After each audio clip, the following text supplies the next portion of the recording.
मामा हाणे पाखे कुझु न कुझु करिणो पवंदो। ठीकु आहे, कुझु न कुझु ज़रूरु करिणो पवंदो, छो त दुनिया चंड ते पहुची वियो आहे, असीं उते जो उते आहियूं। आख़िर छो तरक़ी नथा करियूं? मामा हा, पाखे तरक़ी करण जे लाइ महिनत करणी पवंदी, जाखोड़ करणी पवंदी।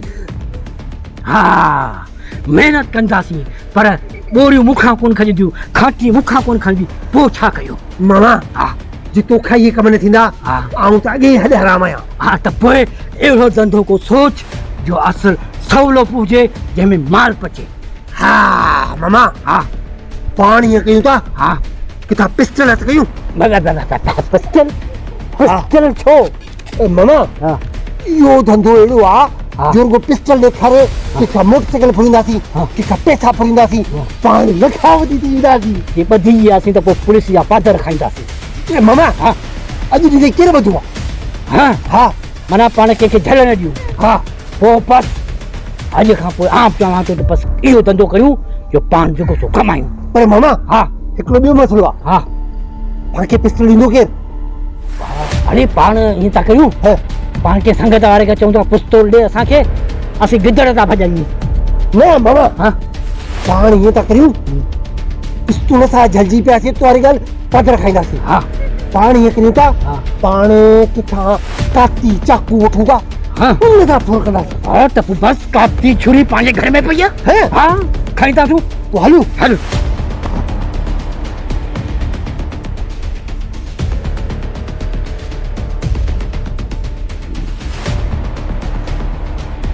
मामा का बि गाॾी अचे न, हा ऐं चाकू खणी असले हिकु हंधि ते रखंदोसीं। हा डिॼारजेसि, हा हणिजेसि न, न न हणिजेसि न, मेरी इहो ख़्यालु कजांइ, डिॼारजेसि, डिॼारे पोइ जेके पैसा हूंदा फुरे वठंदासीं।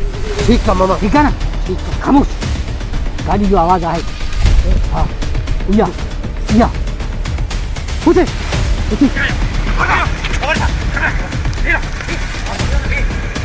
खबरदार मोबाइल कर। अरे पैसा दे, जल्दी पैसा दे।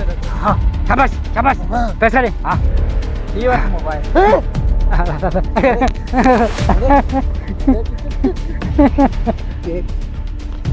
अरे मामा तू अरे असां का था फुर करियो? हाँ असां पाण नामी गिरामी माण्हू, असां का था फुर करियो? ही फुर ऐं धाड़ा अव्हां जो कमु कोन्हे। अमी वञी पंहिंजो फेसबुक ते यूट्यूब ते माण्हुनि खे कॉमेडी करियो, कुझु खिलायो, बाक़ी फुर ऐं धाड़ा अव्हां जो कमु कोन्हे।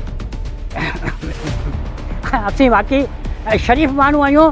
मूंखे इहा सुलो सलाह ॾिनी त पाण जेको सो वेठा आहियूं, पैसो ॾोकड़ आहे कोन्हे त फुरे माण्हू खां कुझु पैसा वठूं, पर अॼु असांखे ख़बर पई त असांजो कमु वाकई कोन्हे।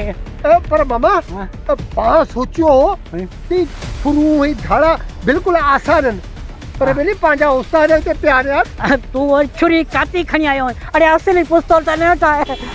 मामा हा ॻाल्हि ॿुध, इहो धंधो बि पाका न थियो। हा यार हक़ीक़त आहे, तूं मूंखे कहिड़े धंधनि में विझी छॾियो आहे। हाणे अॼु ॾींहं खां पोइ इहो कमु तोबा, इहो ख़राबु कमु आहे। असीं जेके ॿिया बि आहिनि उनखे जेके ॾिसनि पिया उन्हनि खे बि चवंदासीं त ख़ुदा इन कम में कॾहिं बि हथु न विझिजो, ऐं जंहिंखे ॾिसिजो नसीहत कजो।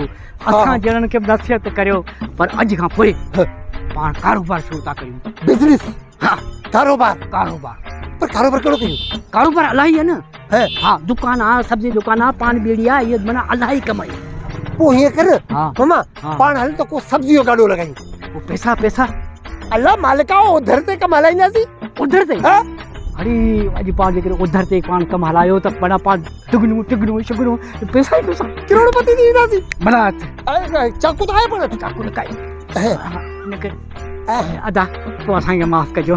पर हिकिड़ी ॻाल्हि ॿुधो, असीं अव्हांखे बि हथ था ॿुधूं, इहो किनो कमु आहे, अव्हां बि न करियो। अव्हांजा भाउर बच्चा न्याणियूं माऊं सभु आहियूं, इन करे असीं बि अव्हांखे हथु ॿुधासीं। असीं त मड़ीअ जे फाथासीं, पर अमी इन कम मां हमेशह हमेशह जे लाइ हथु खणी वञूं। अड़े हलो रे हितां हलो, वॾा आया आहिनि असांखे नसीहत ॾियण वारा। अड़े तूं बि वे मोटरसाइकिल ते, सॼो मूड ई ख़राबु करे छॾियो।